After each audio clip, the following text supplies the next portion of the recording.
Hey guys, how you doing? Okay, so this is my new video. It's my pickup video for May, and I've had quite a pretty successful month.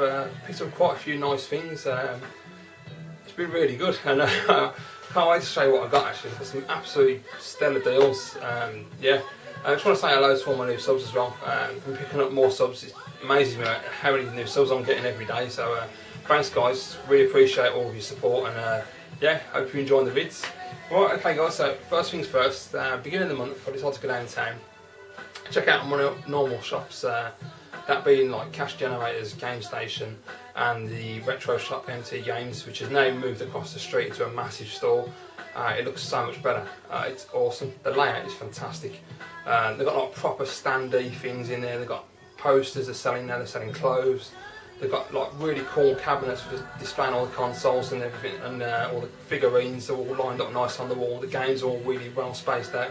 The shop just looks fantastic. Whoever designed the layout, absolutely great job they've done on it. So yeah, awesome shop. So I had a look around, I couldn't really find anything, it's pretty barren. I mean, the problem I've got now with Xbox games in particular is that I'm getting to the point where I've gone over the 100 mark and I've got most of the games that I want. There's just a couple I haven't been able to track down. I'm now looking for games I've never played before. Just really strange games that I thought I'd give a shot, and there isn't a lot turning up. It's mostly a lot of the same games are getting traded in, and a lot of sports titles which I don't give a shit about. So I found one game when I went down there. It's in Cash Generators, and it was Driver 2 for the PS1,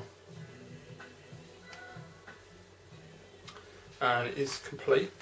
It's disc 1 and the manual, and there's disc 2. It's in decent shape, not bad at all. You know, discs are a little scratch, but pretty overall good shape. This cost me 99p. You know, I've got a lot of Cash Generators and their PlayStation 1 games, and generally they're 50p. So then, just because this is double disc, I suppose it makes it 99p. But brilliant. Strange thing with this game, guys. I don't know if anybody else has had this problem. Maybe it's just me. Disc 1 is really dirty, so I'll give it a clean, and it's still got some grime I can't get off, unfortunately. So I want to try again. But I booted up disc 1 and it wouldn't work. It got halfway through loading and then just stopped and the screen went blank and wouldn't load anymore. So I was like, oh, that's strange. So I stuck disc 2 in. Disc 2 loaded up like a menu situation, went through a bit of a cutscene.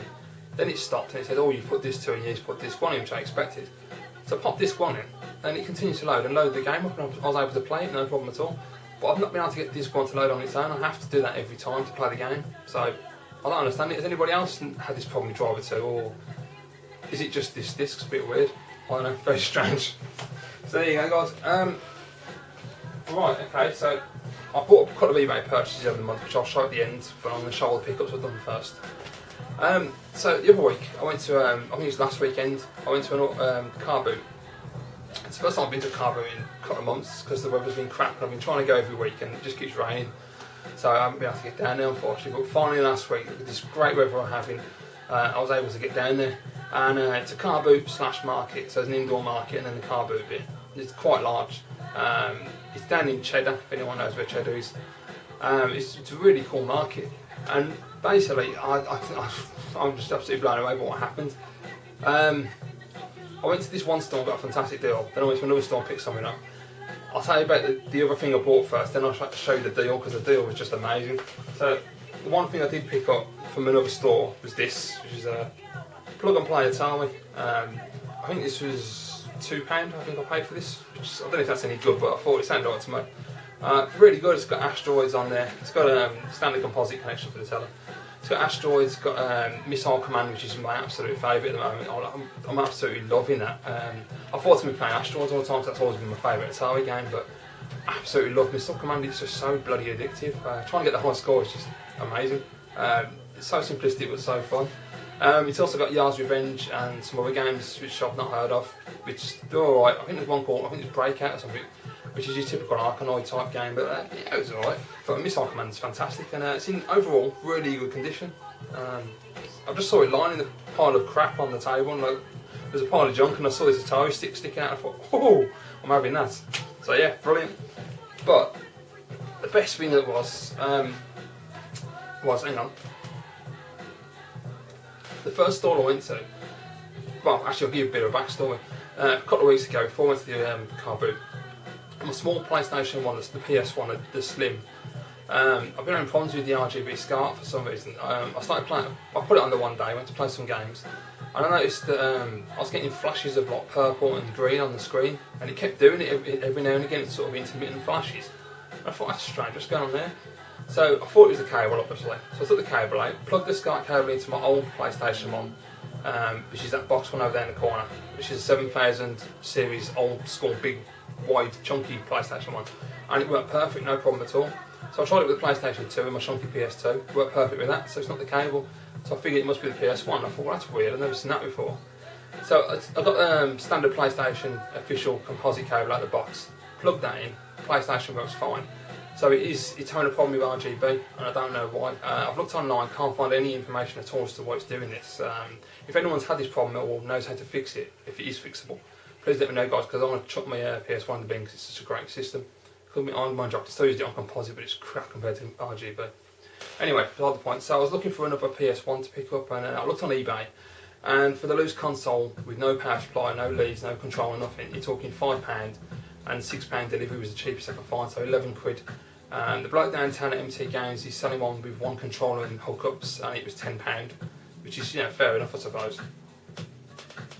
So I was on the lookout for one, and I went to this car booth. I walked past this guy's stand, he got loads of stuff just lying on his table, just all kinds of stuff all thrown over each other. And I happened to notice a PS1, I thought, oh great, I'm going to ask him how much he wants for it.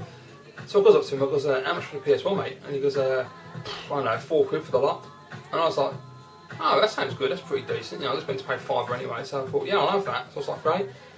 But he didn't mean just the PS1, and I'll show you what he gave me for £4. I still can't get my head around this.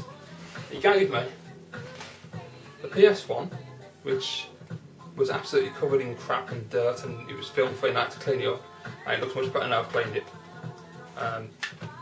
Standard PS1, you all know what it looks like.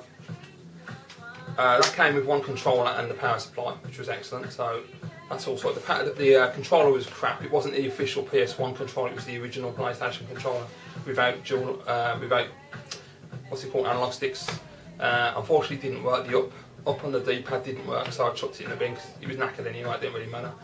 So yeah, so £4 just for that was a bargain anyway with the power supply. But he also gave me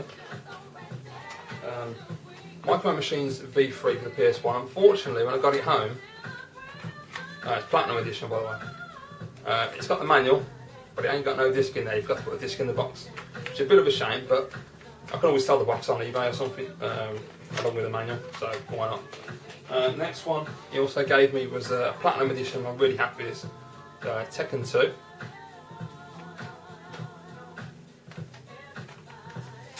Really nice condition manual. The size of that manual, I can't believe the thickness of it, it's ridiculous. Boring platinum disc, always crap.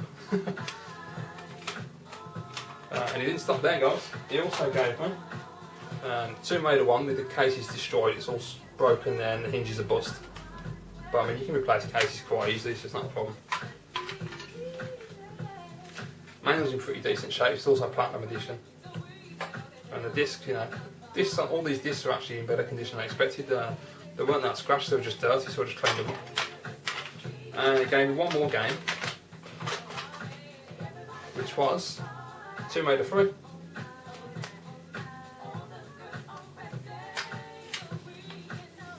And this one, it's got, oh yeah, by the way, this is Black Label as well, which is even better. It's comes in the manual. It's got a little leaflet for Lara Croft merchandise. She's got t-shirts, watches, all the usual crap they sell. I've got 2 registration cards, so I'm assuming one of these is probably for Tomb Raider 1. And there's there's a booklet for different games. It's got Daikatana in there as well, which is John Romero's game for the N64, which apparently was a bit of a flop. And there's a disc. So I say all the discs are in excellent condition. So yeah, I mean, I was absolutely chuffed. I thought that was brilliant. So you know, £4 for PlayStation 1 with one controller, which was knackered unfortunately. Power supply, 4 games, well, 3 games in an empty box for Micro Machines. But he also gave, and I just cannot believe this, but he also gave me, guys, was this. He gave me an N64 Right, now it has got the power supply, it's down there on the floor. I just couldn't be asked to leave it in while I was showing you. It was filthy. I cleaned all the dirt off, give it a good scrub down. It is scratched, but I mean, you know, it's used. But as you can see, the pin connectors are in absolute mint condition. The same on the rear as well, underneath there. The connector for the double D is in mint condition. So yeah.